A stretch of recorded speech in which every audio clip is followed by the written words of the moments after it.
Oi, gente, estamos começando mais um podcast do Plantão Cast. Estamos aqui com vocês e para vocês. Tem um tempinho que a gente está longe daqui, né, Rô? Muito longe, tem mais ou menos um mês. Eita, o São João aí pegou a gente com força. Me conte um pouquinho como foi esse São João. Foi ótimo, fui pra Cruz das Almas, dancei um forró. Eita, Ó, assim que é bom, viu? foi. Flávio José, 1 hora dançando forró. E a Morena? Quem é? Quem é a Morena? Antônia. Antônia Sempre ficou com... Chegar o pé de Antônia ficou cheio de lama. Ficou cheio, não aguentou. Assim que é bom. Muito Eu bom. não, fiquei aqui, peguei uma fogueirinha de leves, assisti meu São Joãozinho na TVE, ó. Dancei um forrozinho na televisão, mas tá Vocês não tudo vão pra certo, viu, exposição, Milda? não? Só um dia só, não me constranja, viu? Só um diazinho só. Mas hoje, a gente tá com uma convidada extremamente top. E a gente vai falar de coração. A gente vai falar de coração. Conte um pouquinho pra gente, Rô, como foi que você conheceu ela? Me falei. A nossa convidada, né? Isso é muito especial, principalmente pra mim, né? Tem mais ou menos 20 anos atrás que eu a conheço. Eu cheguei no Carvalho Luz, meu primeiro emprego como técnico de enfermagem. Sim, Agora eu vou contar um segredo. conte. Como eu entrei no Carvalho Luz. Conte. Ninguém sabe. Eita, meu Deus. Me avisaram que tava pegando pessoas lá como técnico de enfermagem. Sim. Meu primeiro emprego. Como eu cheguei lá, Paulo, eu não sei se era enfermeiro Paulo na época. Sim. Enfermeiro Paulo. Me falaram, Paulo, aí eu vai. falei com Dona Ana, né? Dona Ana já se faleceu, já, Deus a tenha. Como eu cheguei lá, inventei. Você Inventei. Vá, fale. Eu inventei que tinha me chamado. Ia fazer uma prova. O arte. Aí Dona Ana falou, venha. Oxi, já tá aqui mesmo a Ele já prova, tá chama. aqui. Foi Paulo, foi Paulo que me indicou. Aí eu fui fazer a prova, passei na prova. Tem que fazer o nome, né, amigo? Eu fui na cara de pau. É, mas o nome foi feito, tem que fazer. Não, Passou na mas foi. provinha, Passei na prova e fui fazer. na cara e na coragem, na cara de pau. Coragem. Como eu chego lá, que eu encontro, né? A enfermeira, nossa convidada de hoje. Que é Ramana Rangel. Rangel, nossa cardiologista, né, Rô? É. Apresente ela aí pra gente, Rô. Ramona, seja bem-vinda. Muito obrigada. É um prazer imenso estar você aqui no nosso podcast, né, de enfermagem, mas falar da saúde completa também, falar também da enfermagem. Eu te agradeço muito mesmo, de coração. Eu que agradeço, né, o convite.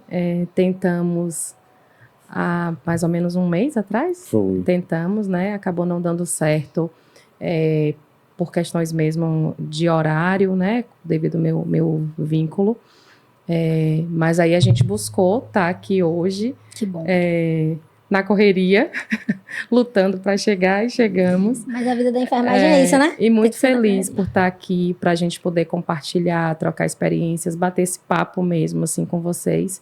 Achei fantástica a ideia do podcast, assim, do Plantão Cast, achei excelente.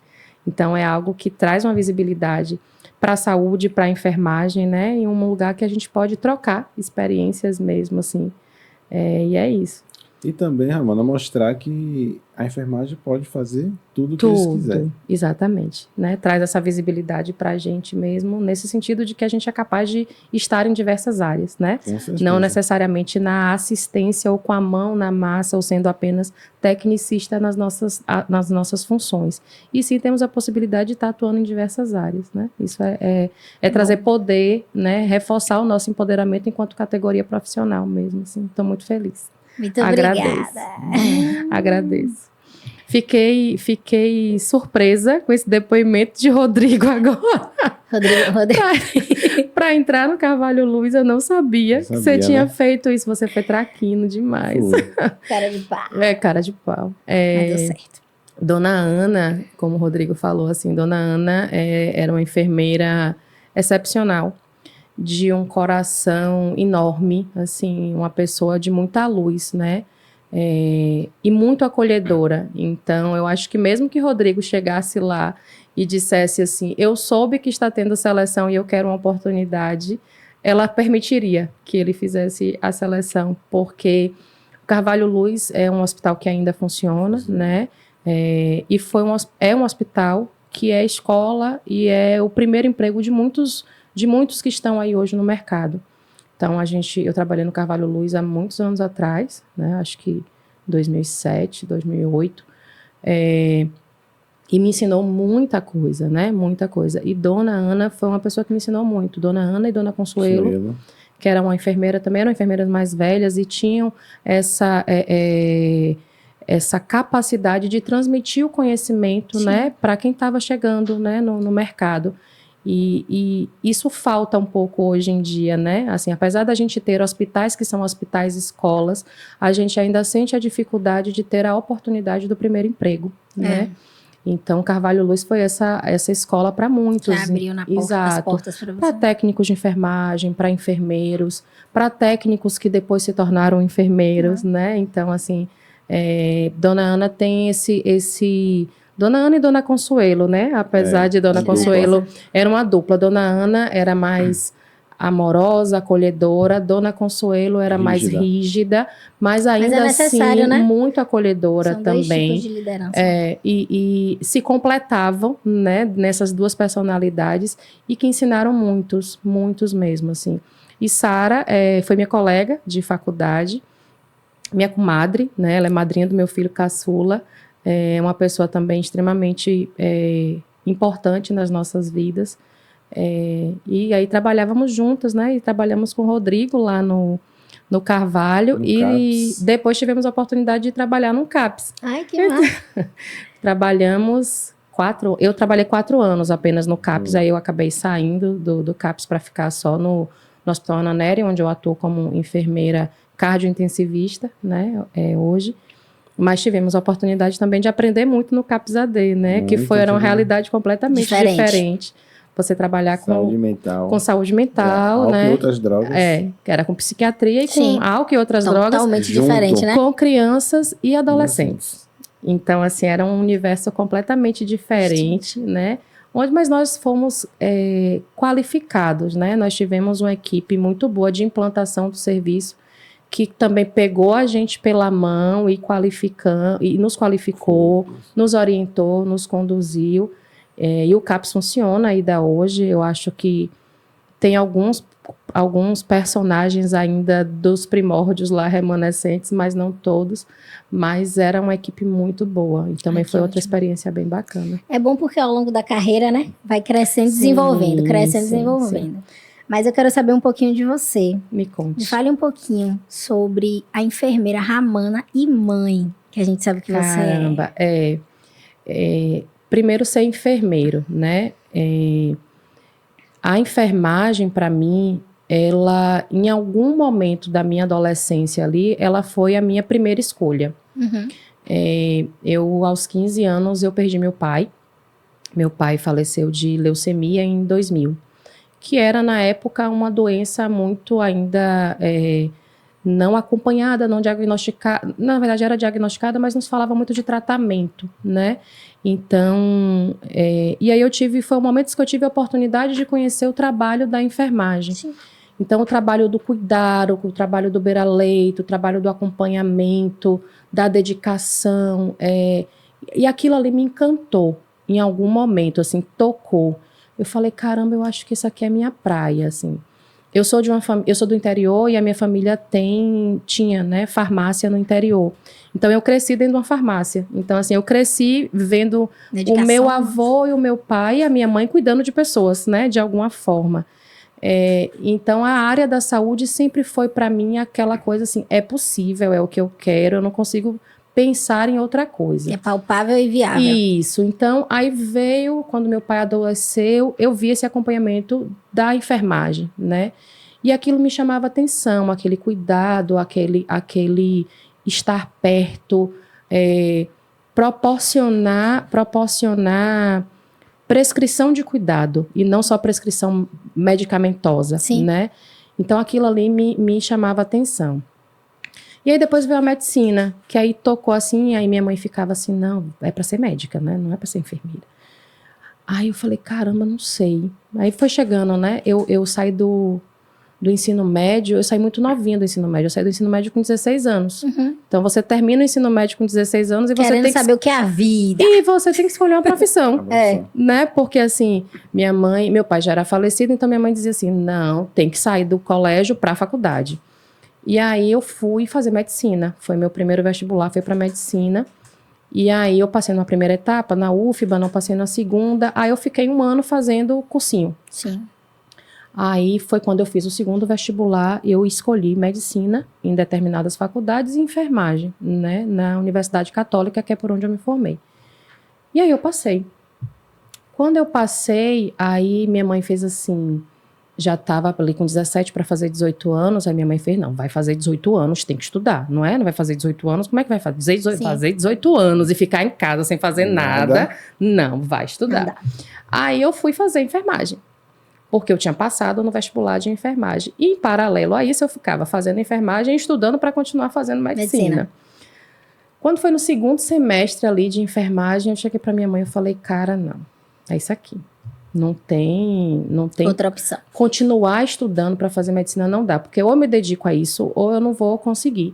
E aí eu fui me dedicar, né? E, de fato, é minha praia. Não tem... É cuidar. A minha praia é cuidar mesmo. Assim, eu descobri que eu estava ali, que eu existia para cuidar, né? Para isso. E, paralelo a isso, anos depois, vem a maternidade. O que é a maternidade? Cuidado. Cuidado. Cuidado, acolhimento, educação, estar perto, estar junto, né? Ser porto seguro, ser gaiola aberta, né? Não é gaiola fechada, é estar ali aberta para dizer aquelas 2 crianças que agora já são pré-adolescentes. São 2 meninos, né? Um de 12 anos, que é Ian, e o outro de 11, que é Felipe. Dizer a eles, essa gaiolinha aqui tá aberta, que vocês vão sair e vão voltar a hora que vocês quiserem, porque manhã tá aqui pro que deve e é, né? Arrasa. Então, são tudo, assim. É minha luz, são as minhas luzes, né? Meus faróizinhos que estão ali. E que eu busco fazer tudo e ser melhor em função deles. Sim. Né? Meu companheiro, né, que está comigo há 19 anos, que é Anderson, né, o pai dos meninos. Então, a gente está nessa luta aí já há 19 anos. Parecido comigo, eu tenho 20. Aí, tá vendo? Eu completo 19 anos agora. Então, estamos juntos, sempre crescendo, buscando fazer o melhor para eles, né? Então, é ser enfermeira, associar com a maternidade. Então, hoje, que eles estão maiores, eles compreendem que a mãe é enfermeira e que muitas vezes precisa estar ausente, né, fisicamente mesmo. Hoje eu consigo estar trabalhando em horário administrativo, então eu tenho os sábados e os domingos de folga, né, eventualmente. Então consigo estar mais perto, não dou mais plantão noturno, que aí você consegue estar mais perto. Mas assim, no início que eles nasceram, eu trabalhava em 2 empregos, que era o CAPES e o Ananeri, então eu fazia 36 horas. Então eu ficava, às vezes, 2 ou 3 vezes na semana fazendo 36 horas sem vê-los. E aí foi um momento também que eu disse, não, eu preciso me afastar do CAPES, porque senão eu não vou dar conta de acompanhar esse crescimento, né? Sim. Que o que eles precisam é isso, né? Criança precisa disso. Então, a gente vai estudando, aprendendo a cuidar. A educação, né, de filhos. A educação baseada muito no diálogo, que é o que eu acredito mesmo, assim. Eu acredito muito que a educação, ela vai proporcionar melhoras sempre nas vidas de todos nós. E o diálogo, né? Você entender o que eu estou falando, eles entenderem, eu entender o que eles estão me colocando para mim, e a gente vai trocando, se respeitando. Então, eles hoje já estabelecem limites para mim, assim, eu não quero conversar com você agora, mãe, porque eu estou muito chateado. E eu também digo, eu não quero conversar agora porque eu também estou chateada. E a gente vai se respeitando e tentando formar pessoas melhores para esse mundo doido aí que a gente vive. Exatamente, que bom, né, que conseguiu. E aí a gente vai casando a maternidade com a enfermagem, entendendo que é um grande cuidado. É um grande cuidado. A nossa maternidade foi conjunta, né? Foi, ainda teve isso aí. Eu tinha 6 meses de parida de um e eu engravidei do segundo. Arrasou. Né? Mas não, né? Porque é complicado, porque é hormônio em cima de hormônio, ninguém entende nada. Uma loucura. Era choro. O tempo todo, né? Era. E eu só descobri a gestação do segundo quando o primeiro tinha 9 meses. Então, eu já descobri a gestação com 3 meses, já, assim, a gestação já com 3 meses avançada, né? Então... Ainda amamentando. Ainda amamentando. Então, foi um susto danado, assim... Pra gente, sim, né? Porque eu tava amamentando, eu fazia meninas, vou olhar pra câmera, meninas que usam anticoncepcional e que amamentam, acreditem que é possível uma gestação. Tá vendo, gente? Eu engravidei do segundo filho amamentando e tomando remédio. Eita. É real. Eu sou prova viva disso. Eu também sou prova. Melhor em 1000 pessoas. É real. E aí, assim, eu engravidei, assim, aí foi muito sufoco. Então, mas hoje é um menino de 12, outro de 11, e eles são super parceiros, bom, né? Nas suas diferenças, são 2 personalidades completamente diferentes, mas são muito parceiros. Que bom. E acho, assim, eu acho que a vida atropela tanto a gente... que minha sogra que fala muito isso, assim, minha sogra fala que Felipe perdeu o bonde, que é o caçula. Minha sogra fala, era pra ele vir no mesmo ônibus que Ian, ele pegou 6 meses depois. Pegou o segundo. E aí chegou um pouquinho atrasado. Mas são parceiros de vida, assim, então tinha que vir. Família é base, né? É tão família bom, né? É base. A gente se encontrar numa situação dessa de ser enfermeiro de correria, né? E você chegar em casa e saber que você tem um porto seguro. Pelo menos o que eu entendi nisso que você tá falando é que é literalmente seu porto seguro, é você chegar em casa e você conseguir conciliar de uma forma porto seguro. É pra onde eu quero ir, assim. Quando acaba, eu digo, não, eu preciso voltar. Eu quero pra casa. Eu quero chegar ali, porque eu sei que quando eu chegar ali, eu vou ser cuidada. Sim. Né? Eu vou ser cuidada, eu vou ser acolhida, eu vou ser vista. E aí eu vou ser vista não como enfermeira, mas eu sou vista como mãe, como pessoa, né? Como alguém que precisa de cuidado. Porque aí vem também um reflexo da nossa profissão, que é o ser enfermeiro, que é quem cuida da gente, né? Que, assim, que é um tema que a gente sempre precisa debater, assim, quem cuida do cuidador, né? Não é algo que a gente pode desprender. Sim. Quem é que está cuidando da gente, né? Então, a gente se cuida enquanto parceiro de plantão, a gente se cuida enquanto colega de trabalho, né? A gente se cuida... enquanto chefia, enquanto liderança. A gente precisa desse cuidado um com o outro. O parceiro de plantão não é o meu best friend, não é meu casca de bala, como tá na aula. O parceiro de plantão é aquele que está ali preocupado comigo, que está colado comigo, independente de qualquer coisa. Então, é um momento de cuidado, né? Então, a gente precisa disso enquanto pessoa, enquanto enfermeiro. Sim. Né? Isso. Não esquecer, quer dizer, de comentar, né? Dar o like. Gente. Não pode esquecer. Dá o like, colocar o coraçãozinho, compartilhar, por favor, viu?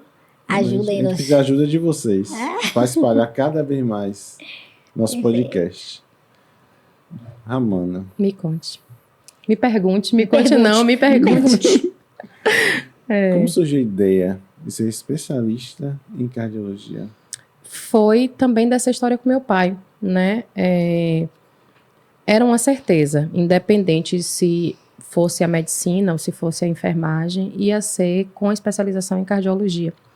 Porque apesar de ter um diagnóstico de leucemia, né, meu pai falece após uma parada cardiorrespiratória.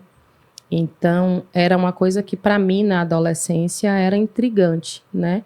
E quando a gente para estudar anatomia, fisiologia, a gente parar para entender que redução de fluxo sanguíneo, redução de oxigênio, esse coração pode parar de bater, era algo que eu não conseguia conceber, né? Assim, então, o coração para mim tinha esse mistério. Como é que acontece uma parada cardíaca, né? Então, era algo que eu queria entender, porque era necessário eu explicar para mim o que é que tinha acontecido, assim. E além disso, eu acho que tem um pouco do romance também, né? Assim, o coração traz o sinônimo de afeto, de amor, de paixão, de sensibilidade. Então, acho que juntou as duas coisas. Então, a cardiologia, ela ia existir, né? Então, quando eu terminei a faculdade, em 2007, eu concluí a faculdade. E aí, em 2008, aqui em Salvador, a gente nem tinha especialização em cardiologia para enfermeiros. Era algo que se via muito no Sul. E E aí tivemos uma pós-graduação que veio da Faculdade Getúlio Vargas, da FGV. E aí eles faziam essa faculdade, essa pós-graduação presencial aqui em Salvador, né? E aí eu tive a possibilidade de fazer. E eu já trabalhava com cardiologia, já trabalhava no Ananeri, porque também era objetivo de vida, né? Assim, era trabalhar no SUS e trabalhar com cardiologia. Então, são 17 anos de formada trabalhando com SUS e trabalhando com cardiologia. Então, tinha que ser. E aí eu fui fazer a especialização, mas parte daí, assim. Sim. Como é que acontece uma parada cardíaca? Eu queria entender o que era isso, né? Te trazer o conforto e te trazer o conhecimento. Exato, então aí juntou o conhecimento, o conforto, a paixão, o entendimento, a simbologia que é um coração, né? A simbologia que é um coração na nossa sociedade, quando você fala de coração, assim, quando você fala de amor, você pensa em quê? Coração. Em coração. Na hora. Né? Então, era o meu amor, né? Assim, o meu pai era o meu amor. Então, eu perdi aquele amor. Então, eu perdi aquele amor por quê? Porque o coração dele parou de bater. Cara, deixa eu entender isso aqui. Como é que um coração para de bater, né? Então, eu queria me aprofundar naquilo ali. E aí, eu fiz até uma tatuagem. Tem um tempo que eu fiz uma tatuagem na perna. Que é um coração, né? Na forma anatômica dele mesmo, assim. Com flores, né, para homenageá-lo mesmo e homenagear a cardiologia, que é na minha vida, assim, essa paixão, porque a cardiologia na minha vida é essa paixão. E tinha essa tola ideia de que eu nunca perderia um paciente, né, de que nenhum coração pararia de bater nas minhas mãos. Como foi essa experiência pela primeira vez? E que foi punk, assim, foi traumática, porque o primeiro paciente que eu perdi foi no estágio curricular mesmo, assim. Eu vi uma parada cardiorrespiratória na emergência do Hospital Geral Roberto Santos, que foi onde eu fiz praticamente 1 ano de estágios. Meus estágios eram um hospital próximo da minha casa, então todos os meus estágios curriculares eu escolhi o Roberto Santos. Sim. E por ser um hospital enorme, com várias possibilidades. Então eu saí de lá muito arrasada. Porque assim, eu ainda não conseguia admitir isso, né? Perder um paciente para uma parada cardiorrespiratória. Então, foi muito traumático. E ainda tenho lembranças, assim, do dia, do nosso desgaste, da nossa dedicação. Porque você tem que estar ali num pique físico. E da gente estar ali, assim, você tá 40 minutos de reanimação, 50 minutos e você não desistir, né? E da equipe dizer assim, já são 50 minutos. E até se a gente conseguir o retorno desse paciente, as suas consequências, né? Esse momento de que você pode ter uma consequência, de você entender que talvez seja um falecimento, né? Como é que parte isso aí dentro de um processo de reanimação? Vocês avaliam todos juntos ou é uma coisa mais médica? É uma conduta mais médica, né? Mas precisa da avaliação multiprofissional mesmo. Então, durante a reanimação cardiorrespiratória, a gente vai fazendo as compressões, ventilação, e em determinado momento a gente para, né? Tem um ciclo, aí você para e vai palpar pulso. Então, eu preciso ver se a pulsação está retornando. Se a pulsação não retornou, se tem um ritmo um ritmo que a gente chama ritmo cardíaco, que seja possível de choque, né, de desfibrilação, para entrar no ritmo cardíaco e voltar à reanimação, a gente faz. Senão, a gente continua a compressão cardíaca e ventilação, checa pulso e vai até quantas vezes forem necessárias. Mas aí, depois de 40 minutos, depois de 20 minutos, 30 minutos... Tem muita sequela. Esse paciente retorna com muita sequela neurológica mesmo, né? Então, assim, até onde vale a pena, né? O risco-benefício disso, o benefício disso para esse paciente. Ele pode ficar vegetativo. Né? Exato. Então, a cardiologia veio daí, assim, veio dessa vontade de entender, né? O entendimento teórico disso, de onde acontecia e da paixão mesmo, assim, do afeto. Era como se fosse, acho que uma dívida. Acho que era um sentimento de que você dívida tinha, né? que eu tinha. Que eu não tenho mais hoje, não. Que superei na terapia, passou. A gente precisa, terapia né? é vida, vamos lá. Superei na terapia, mas veio daí, assim, o desejo de trabalhar com a cardiologia. E hoje a gente tem uma profissional de excelência na nossa frente. Muito. E aí, assim, era o Ananeri, né? Porque era o hospital que era... Quando eu fui trabalhar no Ananeri, Não era na NERI, era Instituto de Cardiologia da Bahia, que era o antigo INCOBA, que era um prédio dentro do complexo do Hospital Ananeri, né? Então, eu estou lá já há 16 anos, trabalhando com cardiologia e hoje trabalhando com terapia intensiva. Então, eu faço hoje o cardiointensivismo. Né? Perfeito. Dentro É muito legal. Dentro da cardiologia, né? Qual a função que você desempenha lá dentro, assim, como enfermeira, dentro da especialista? Eu já tive várias funções, né, lá no Ananeri. Eu iniciei minha história no Ananeri como enfermeira assistencial, trabalhando numa enfermaria clínica e cirúrgica cardiológica, né? Onde a gente admite pacientes com cardiopatias clínicas e pacientes com cardiopatias já passíveis de cirurgia cardíaca. Então, o que é que o enfermeiro vai fazer quando ele recebe esse paciente? A evolução, não começa com a evolução, começa com a admissão de enfermagem. Onde eu vou conhecer esse paciente, fazer o histórico de vida dele, história diagnóstica, conhecer todo o diagnóstico dele prévio, uso de medicações, pesar, medir, verificar sinais vitais, né, desse paciente, dar toda a parte de orientação, de cuidados de tomadas de medicação mesmo, orientação. E se é um paciente cirúrgico, eu vou fazer todo o preparo para a cirurgia cardíaca. Sim.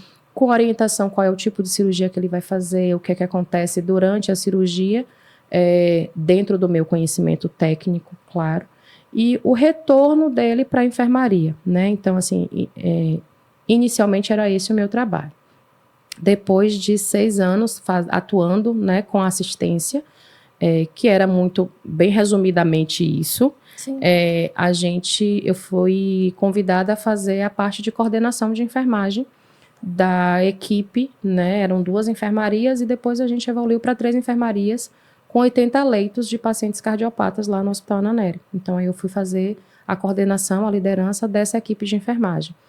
E aí o meu papel já era mais um papel administrativo, burocrático, de educação dessa equipe, de gerenciamento dessa equipe, mas sempre em busca dessa função que era melhorar a nossa qualidade de assistência, né? Então, preparar a equipe, por exemplo, para fazer um eletrocardiograma, né? Então, assim, a monitorização desse paciente para fazer um eletrocardiograma tinha que ser uma monitorização correta, porque se eu invertesse, por exemplo, eletrodos durante o exame, eu teria um resultado incorreto, né? Então, eu fazia essa parte de educação com o grupo, orientação quanto às medicações. Então, assim, essa lista aqui é uma lista de medicamentos antipertensivos. Quando é que os pacientes podem tomar, quando não podem, que era a parte mais de gerenciamento. Sim. E aí, depois disso, eu fui convidada novamente a fazer a coordenação de enfermagem das unidades de terapia intensiva de lá do Hospital Ananeri. Sim. Então, atualmente, eu estou como coordenadora de enfermagem das unidades de terapia intensiva. São 4 UTIs, onde a gente tem 39 leitos de pacientes... de pacientes de pós-operatório de cirurgia cardíaca. Sim. Então, eu já recebo os pacientes que saem da enfermaria com toda a orientação do que eles vão fazer. Essa orientação é feita pelo enfermeiro, por toda a equipe multiprofissional, né, não só pelo enfermeiro, de qual é a patologia desse paciente, quais são os cuidados que ele tem, e aí o encaminhamento para a cirurgia, né, o preparo para a cirurgia que é feito pelo enfermeiro e pelo técnico de enfermagem na enfermaria, que é o preparo básico, né, da tricotomia ao jejum, a punção, a organização de prontuário, a checklist de cirurgia segura. Então, todo o processo. Isso é feito pelo enfermeiro, o paciente vai para o centro cirúrgico e quando chega hoje na UTI, é feito também a recepção desse paciente, a admissão desse paciente pela equipe multiprofissional. Então, enfermeiro, técnico, médico, fisioterapeuta, onde a gente recebe um paciente em pós-operatório de cirurgia cardíaca. E aí a gente faz no Ananeri hoje todas as cirurgias cardíacas mais complexas, inclusive o transplante cardíaco, né? A gente voltou a fazer transplante cardíaco lá no hospital. Então esse paciente chega para a gente entubado, aí a fisioterapia vai preparar a parte de ventilação mecânica. O enfermeiro vai monitorizar, fazer o eletrocardiograma, verificar posicionamento da sonda vesical, checar acesso venoso e acesso central, né? Ver as drogas que estão caindo, manipular essas bombas de infusão com essas drogas. Então, se eu tenho um paciente mais hipertenso, tem uma medicação apropriada, por exemplo, o Unipride, que ele vai utilizar para poder reduzir essa pressão. Se eu tenho um paciente que chega hipotenso, ele vai manipular uma noradrenalina para melhorar essa pressão. Se eu tenho um paciente, faça uma glicemia. Se é um paciente que está tendo sequências de glicemias alteradas, a gente vai comunicar ao médico e preparar uma insulina, né, em bomba de infusão para a gente poder fazer um controle dessa glicemia. Exato. Porque se eu tenho um paciente que tem uma insulina muito elevada, o risco dele ter infecção de uma ferida operatória é maior.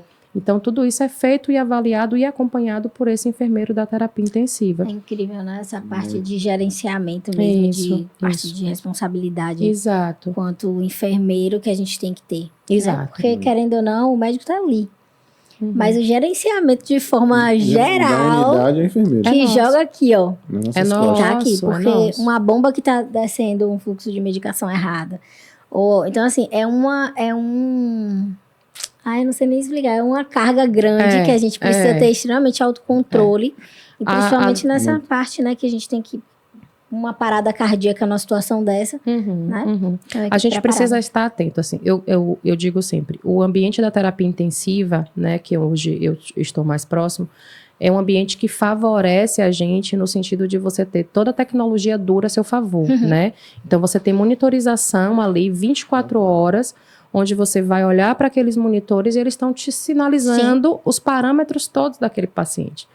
Exames de sangue à sua disposição o tempo todo, né? Hemogasometria. Então, você precisa, enquanto enfermeiro, estar atento a todos aqueles sinais, porque todos aqueles sinais vão te dizer como é que está o andamento do seu paciente. E o que você vai fazer? E o que é que você vai fazer, né? Porque é a manutenção desse cuidado que ela é feita por você. Então, você precisa estar gerenciando o seu tempo, onde tem questões burocráticas que você precisa resolver dentro da sua assistência, mas tem a parte do cuidado, que a gente não pode se distanciar, né, do cuidado. A sistematização da assistência de enfermagem, que a gente vê ali na faculdade pincelado a SAI, que todo mundo odeia, todo mundo tem raiva. Fazer, enfermeiros. Pois é, mas a gente vai ver na prática o quanto é importante eu sistematizar a minha assistência, né? Eu receber o meu paciente e eu fazer uma evolução de enfermagem. Para eu fazer aquela evolução, eu preciso examinar aquele paciente completamente e eu vou evoluir. Terminei de examinar, eu tenho que prescrever o cuidado daquele paciente. Então, o que é que João está precisando? E cada indivíduo é singular, né? Então, João fez uma cirurgia de revascularização miocárdica. Então, o que é que eu vou avaliar em João? Nas próximas horas, o parâmetro ventilatório, eu tenho que observar quanto é que está a saturação de oxigênio, quanto é que está... ele vai estar entubado, então a gente tem escalas apropriadas para paciente, para avaliar nível de sedação desse paciente. Então, eu vou avaliar a escala de Reis, que eu vou ver a sedação dele. Ele acordou, eu já tenho a escala de Glasgow, que eu já vou avaliar o neurológico dele. E tudo isso é feito pelo enfermeiro. Aí vem a parte neurológica, depois vem a parte da dieta. Tá com sonda nasointeral? Tá aceitando bem a dieta? Não tá. Preciso avaliar uma passagem de sonda nasointeral? Todo um processo. Preciso, né? Então, assim, eu enquanto enfermeiro, preciso ter segurança teórica para eu ter essas discussões. O importante é estudar. A importância de estudar sempre e não parar de estudar. Para eu poder discutir isso com o nutricionista, com o médico, com o fisioterapeuta, mas eu preciso ter o conhecimento teórico. Exatamente. Né? Não e saber só a parte técnica, né? Exato, é importante exato. Eu acredito que também a técnica vem também com a experiência do dia, né? Do dia a dia. Do dia a dia. O dia a dia dá pra gente muito feeling, né? Eu vou sentindo a técnica e eu vou percebendo qual é o retorno que eu tô tendo de cada paciente, de cada caso. Mas o livro é necessário.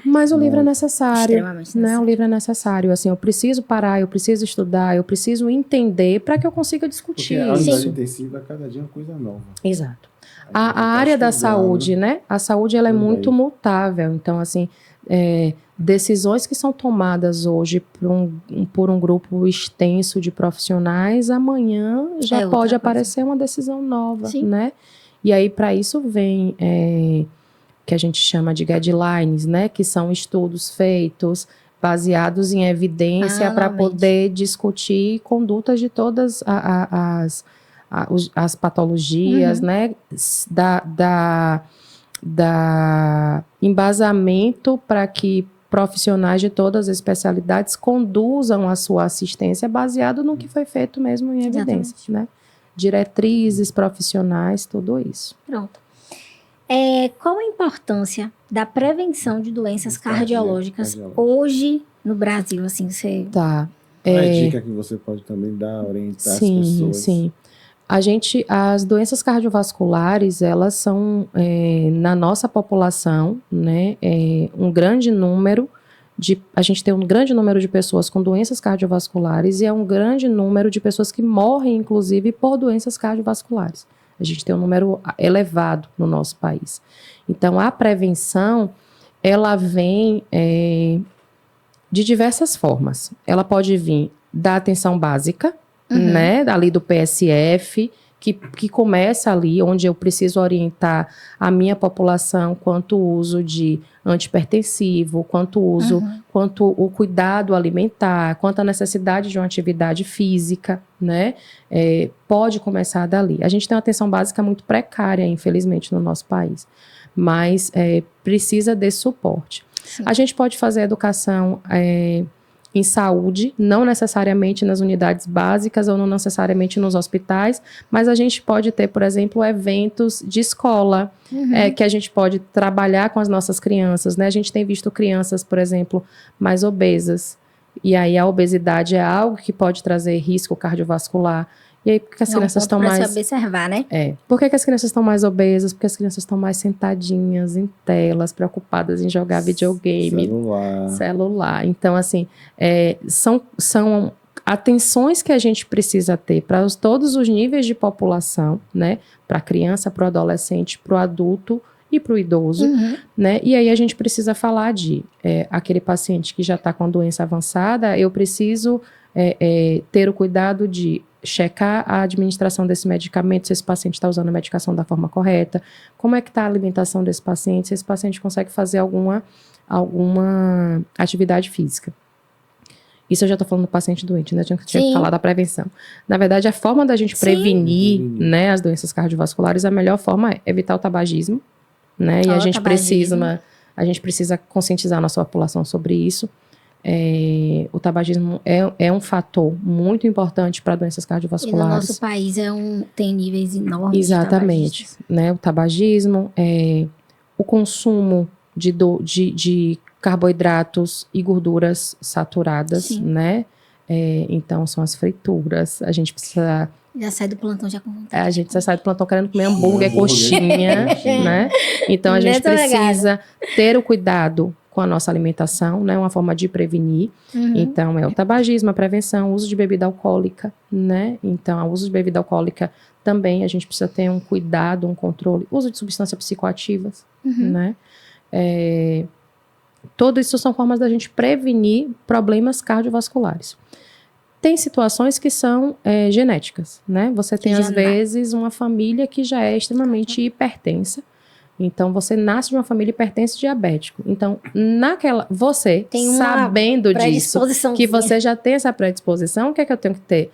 Os exames de sangue, né? De rotina, colesterol, glicemia. Eu tenho que checar isso com mais frequência, né? Função renal.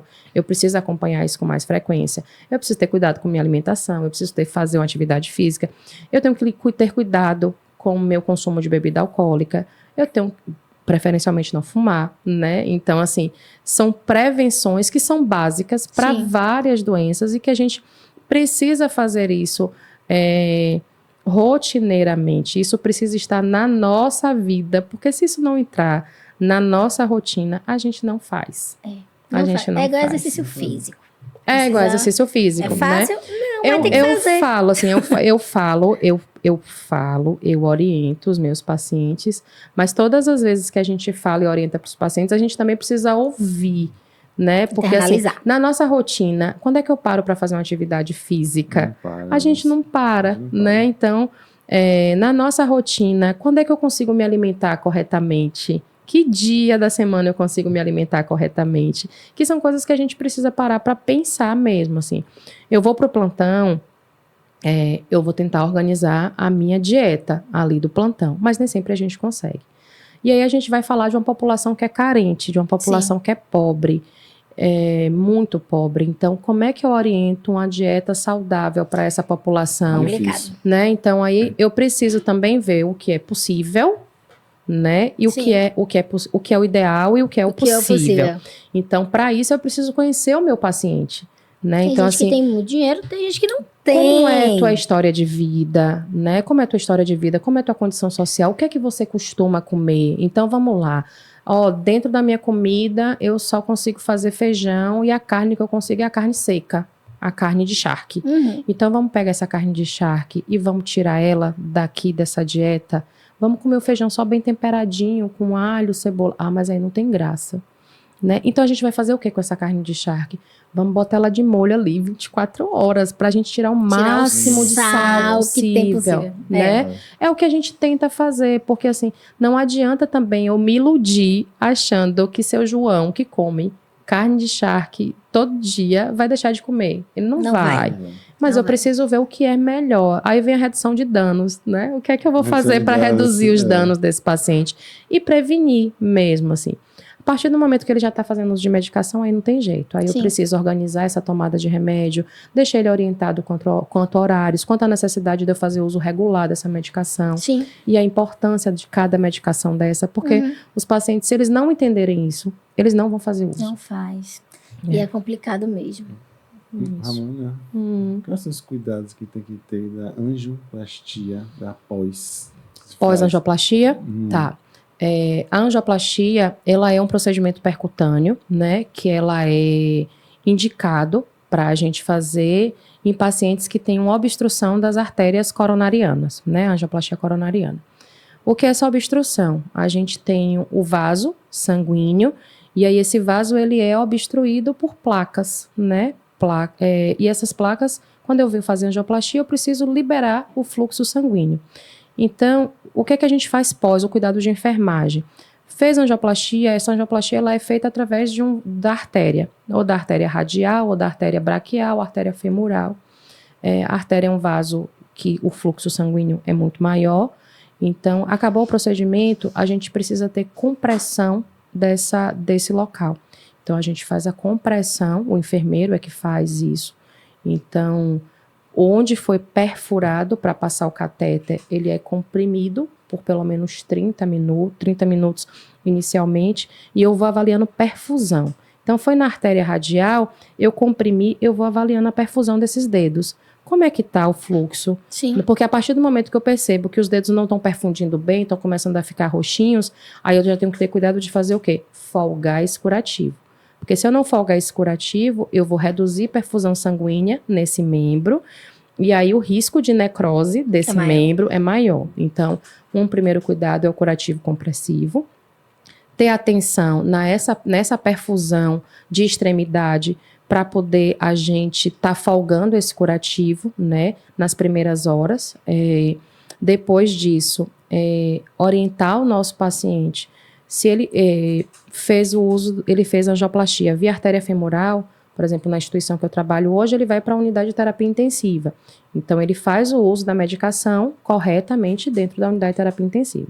Mas a partir do momento que eu faço uma angioplastia, ele foi para a enfermaria com 48 horas depois, geralmente ele vai de alta para casa. Sim. Então, em casa, quais são os cuidados imediatos? Assim, a tomada da medicação, né? Esse paciente vai fazer uso do clopidogrel, por exemplo, que é uma medicação, que é um antiplaquetário. Então, o que é isso? Ele precisa fazer uso dessa medicação, porque se ele não usar, o que é que vai acontecer?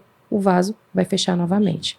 Então, ele precisa entender que ele não pode deixar de tomar essa medicação, porque se ele deixar de tomar esse remédio, o vaso vai fechar e ele vai ter que voltar para o que acontece, o que a gente chama de restenose do vaso, né? Ou do stent, que o stent a gente coloca para abrir ali o vaso. Sim. Esse stent, se ele não faz uso do clopidogrel, se ele não faz uso do clopidogrel, esse stent vai fechar de novo. Então, ele precisa ir voltar para fazer uma nova angioplastia, e acontece de pacientes que fazem stent intra-stent. Então, bota outro stent dentro do que já estava ali, porque não fez o uso do clopidogrel. Eu preciso orientar a medicação, eu preciso orientar a dieta, né? Eu preciso orientar os cuidados. Que cuidados são esses? O médico puncionou uma artéria. Tirei o curativo, aquele curativo ficou ali comprimindo aquele local. Quando eu tiro, o risco dele fazer um hematoma é grande? É grande. Então, esse paciente precisa ficar atento. Porque se o fluxo sanguíneo, se fizer um hematoma, ele precisa procurar a unidade de atenção, a unidade de saúde o mais próximo possível para ser avaliado. Porque pode ser um hematoma pequeno, mas pode ser um hematoma que seja mais extenso, que a gente precise fazer uma avaliação daquela artéria para poder a gente decidir se está tudo bem, né? Ou se não, se teve algum comprometimento ali daquele vaso. Sim. Então, os cuidados de enfermagem são esses. Os cuidados de enfermagem dentro do hospital é orientar, por exemplo, nas primeiras 24 horas o repouso absoluto, né? Esse paciente precisa ficar de repouso absoluto. Se ele fez angioplastia pela artéria radial, a gente orienta a não ficar manipulando o braço, levantando o braço, tem que ficar lá parado. Na terapia intensiva, a gente chega a conter esse braço, até para garantir que o paciente não fique mobilizando, ou a perna, né, se for o caso da artéria femoral. A tomada da medicação, a liberação da dieta, né, dentro da instituição. E quando vai para casa, o uso das medicações corretamente, ter uma vida mais organizada no sentido de alimentação, de atividade física, de cuidados, né? Não achar também que, sim, fiz angioplastia, tá tudo bem e tô liberado para tudo. Não, a gente precisa ter esses cuidados. Não me impede de ter uma vida social, porque os pacientes perguntam logo, eu posso ir para festa? Pode ir para festa. Eu posso namorar? Pode namorar. Pode namorar. Não tá proibido. Mas eu preciso ter os cuidados de todos os dias. Pré e pós, né? Para ter um fluxo contínuo de... Exatamente. Agora não esqueça, gente, de fazer o like, apertar, né? O dedinho, comentar. Bastante. Compartilhar bastante. Importante. Kézia, faz a última pergunta. Última pergunta, vamos lá. Já? Já. Caramba. Mas foi incrível, tô amando. Tá vendo? Passou rápido. A gente já tem uma hora aqui. Vai já. fazer ainda. Caramba. Vai fazer ainda. Mas a gente tá conversando porque o assunto é tão bom. É bom, que a gente vai tá fluindo. Rapidinho passa. Muito bom. Fala um pouquinho pra gente sobre a UTI, as UTIs no Brasil, brasileiras, reconhecendo a excelência do cuidado ao paciente crítico. Tá. E aí eu falo com muito orgulho.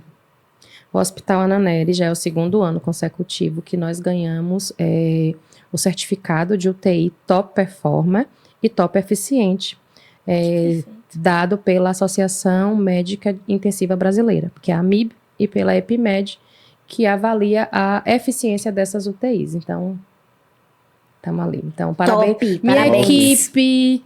Parabéns, equipe. Que vai ver, minha equipe. Vocês estão de parabéns. Parabéns. Que é um trabalho em equipe. Então, assim, o que é isso? É você garantir dar o melhor cuidado com o mínimo de recurso, né? Então, assim, eu cuidar bem e tendo cuidado, o controle, a sapiência desses recursos que eu estou utilizando, que são recursos do Sistema Único de Saúde. Uhum. Então, eu consigo fazer uma boa assistência sem precisar gastar fortunas, horrores. E assistência de qualidade, onde a gente tem uma taxa de mortalidade pequena. Então, isso é avaliado também, assim. Então, como é que é avaliado? A gente recebe pacientes muito graves, e aí a gente tem scores de mortalidade. Nesses scores a gente avalia. Não, a gente tem chances, esse paciente aqui tem altas chances de mortalidade. Mas ele sai bem da UTI. Então, isso traz para a gente um reconhecimento de uma boa assistência com recursos organizados, né? Sem gastos abusivos. Então, é uma avaliação disso aí. Quanto eu cuido bem, quanto eu gasto e quantos pacientes acabam tendo um desfecho positivo dentro da minha unidade. Então, daí vem o reconhecimento tanto da AMIB quanto da EpiMed. Isso é avaliado diariamente. Então, diariamente, os nossos dados das UTIs lá do Hospital Ananeri são monitorados tanto pela AMIB quanto pela EpiMed, e eles vão vendo a avaliação não só do nosso hospital, né, de vários hospitais do país. E aí a gente fica muito feliz porque é um sistema único de saúde que consegue ganhar pelo 2º ano consecutivo essa premiação, mostrando que é possível, dentro do Sistema Único de Saúde, a gente ter uma assistência de qualidade, fazer a diferença com recurso público, né? É pequeno. Tendo a consciência do que a gente tem, do que é possível, do que é o real, né? Do que é o ideal e do que é o real. E a gente dando uma assistência de qualidade, né? A gente faz mensalmente no Hospital Ananeri, uma média de 90 cirurgias cardíacas, né? Então, desses 90 pacientes que fazem cirurgia com a gente, falando em número absolutos, num mês, a gente teve mês passado, junho, e de 90 pacientes que operaram, apenas 4 foram a óbito. Então, que é um número exato. muito bom. Então, assim, isso traz para a gente o reconhecimento de uma equipe multiprofissional, que é capacitada, qualificada diariamente, onde a gente passa visitas multiprofissionais, discute esses pacientes, tendo o saber de todos os membros daquela equipe, onde a gente discute o que é melhor para aquele paciente, né? O que é que a gente vai fazer de diferente para aquele paciente, para que ele tenha um desfecho positivo. Todos nós somos ouvidos, todos os membros da equipe têm voz naquele cuidado, são atuantes, participantes naquele cuidado, e o que eu digo sempre à equipe, assim, nós estamos aqui agora plantando, né, para quem vem lá na frente colher esses frutos. De uma forma efetiva. Exatamente, para quem vem lá na frente, que vai assumir, porque a gente não está aqui eternamente, né? Então, assim, quem chegar ali, eu hoje, se eu sair do Hospital Ananeri, hoje eu sei que eu saio deixando uma construção de um caminho, e quem vai continuar, vai seguir essa mesma linha, o que a gente está vendo que está funcionando, que está dando certo. Então, assim, a premiação, a UTI ser reconhecida como UTI de excelência do nosso hospital e ser dentro do Sistema Único de Saúde, traz para a gente, assim, a certeza de que é possível fazer algo bem feito, né, dentro do Sistema Único, com pessoas que são dedicadas, qualificadas e que acreditam no Sistema Único de Saúde. Porque não é só sobre a regra em si, o sistema. Também é sobre as pessoas que estão ali. Então, eu e Rodrigo, eu acredito que é um sentimento mútuo, né, Rô? Vocês demais. estão de parabéns. E eu fico muito feliz, assim, se eu puder, né? Porque eu mero enfermeira. Mas, assim, a gente fica muito feliz em saber que tem pessoas sendo cuidadas de forma excelente por vocês. Obrigada. Obrigada. Continue brilhando aí de excelência, bastante. né? Que continue Eu assim. tenho muito orgulho de dizer que é um hospital de excelência dentro do Sistema Único de Saúde. E pertinho da assim. gente, né? Caso, né? Com certeza. Mas é isso. Ai, Ramona, muito obrigada. eu que agradeço, A gente- gente. Foi um prazer. Foi um prazer foi enorme. revê-la. Muito bom falar sobre o coração. Coração. Saber um pouquinho mais da sua história. Viu? Foi incrível, incrível, incrível. Eu acredito que todo mundo aí vai Adoramos. amar. A gente Uma amou. aula, né? Foi uma Ai, aula, uma que senhora de uma aula que a gente precisava. Eu fico né? feliz. Eu fico feliz em poder compartilhar com vocês, né, um pouquinho da nossa história, um pouquinho desse hospital que eu trabalho, que tenho muito orgulho de falar que eu trabalho nesse lugar. Um pouquinho da enfermagem, né? Eu espero ter contaminado pessoas aí, assim, de dizer Meu assim, Deus. poxa, vem ser enfermeira, gente, é legal. É bom. Mas é bem. É ótimo. É sofrido, mas é legal, Mas é é legal. É muito legal. Você poder cuidar é muito legal, né? É muito bom.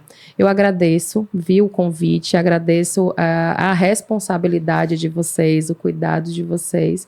E sucesso aí no Plantão Cast. Muito obrigada. Muito Adorei, obrigada. adorei. Muito obrigada. Obrigado. Obrigada. Até o próximo Plantão Plantão Cast, pessoal. Tchau. Tchau.